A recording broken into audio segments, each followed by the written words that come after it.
বলা হচ্ছে ইরান খুবই কোণঠাসা।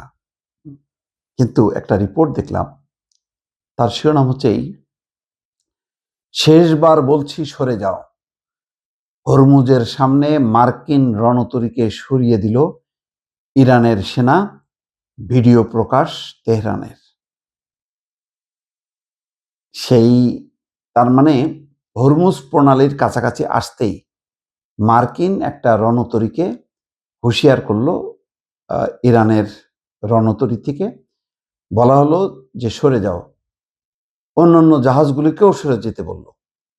যদি না সরে তাহলে সেই জাহাজ উড়ায় দেবে। এই ঘোষণার পর আস্তে করে সেই রণতরীটা চলে গেল এবং সেই ভিডিওটা ইরান প্রকাশ করেছে।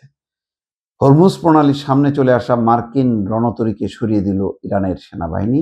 একটি ভিডিও প্রকাশ করে তেমনটাই দাবি করেছে তেহরান। ভিডিওতে দেখা যাচ্ছে আমেরিকার জাহাজটিকে লাগাতার হুঁশিয়ারি দিচ্ছে ইরানি সেনা। বলা হচ্ছে অবিলম্বে সেখান থেকে সরে না গেলে কোনো সতর্ক বার্তা ছাড়াই গোলাগুলি শুরু হবে। আশেপাশে থাকা অন্যান্য জাহাজকেও সরে যেতে বলা হচ্ছে। এই ভিডিওর সত্যতা যাচাই করেনি আনন্দবাজার.com। তেহরানের দাবি সতর্ক করার কিছুক্ষণ পর মার্কিন জাহাজটি সরে যেতে বাধ্য হয়। হরমুজ প্রণালী জুড়ে ইরান মাইন পেতে রেখেছে। আমেরিকার দাবি সেগুলি কোথায় কোথায় রাখা আছে এখন তার হদিশ পাচ্ছে না ইরানি তার হদিশ পাচ্ছে না যে কোথায় কোথায় মাইন পাতা হয়েছে। পানির মধ্যে রাখা নিচে রাখা মাইন নিষ্ক্রিয় করার প্রযুক্তিও ইরানের হাতে নেই।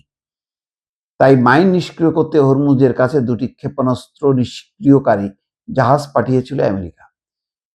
শনিবার জানানো হয়েছিল ইউএস ফ্রাঙ্ক ই পিটারসন জুনিয়র এবং ইউএসএস মাইকেল মার্ফি নামের রণতরী দুটিকে পাঠানো হচ্ছে।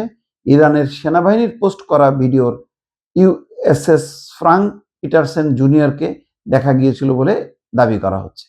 ভিডিও অনুযায়ী মার্কিন জাহাজটিকে বারবার সাবধান করছিল ইরানের রেভলিউশনারি গার্ড বাহিনীর সেনারা। নির্দিষ্ট সংখ্যা দিয়ে মার্কিন জাহাজটিকে চিহ্নিত করে তারা বলে, নৌসেনার রণতরী 121, আমরা সেপা নৌঘাঁটি থেকে বলছি, তোমাদের এখনই মুখ ঘুরিয়ে ভারত মহাসাগরের দিকে সরে যেতে হবে। আমাদের নির্দেশ না মানলে আমরা আক্রমণ করব। এরপর আমেরিকার জাহাজ থেকে জবাব আসে, তারা বলে, আমরা আন্তর্জাতিক আইন অনুসারে পরিবহনের কাজ করছি, তোমাদের অসুবিধার কোনো কারণ নেই। এরপর ইরানের বাহিনী মনে করিয়ে দেয় মার্কিন রণতরী ওমান সাগরে রয়েছে। তারপরেই শোনা যায় সতর্কবার্তা, শেষবার সতর্ক করছি, সরে যাও। রণতরীর আশেপাশে অন্য কোনো জাহাজ থাকলে অন্তত 10 মাইল দূরে সরে যেতে বলল ইরান। জানায় যে কোনো মুহূর্তে তারা হামলা চালাতে পারে। ভিডিওতে এর পরের অংশে দেখা যায়নি, তবে ইরানের দাবি এরপর তারা ওই রণতরী লক্ষ্য করে একটি ড্রোন ছুড়েছিল, তারপরেই তারা সরে গিয়েছে।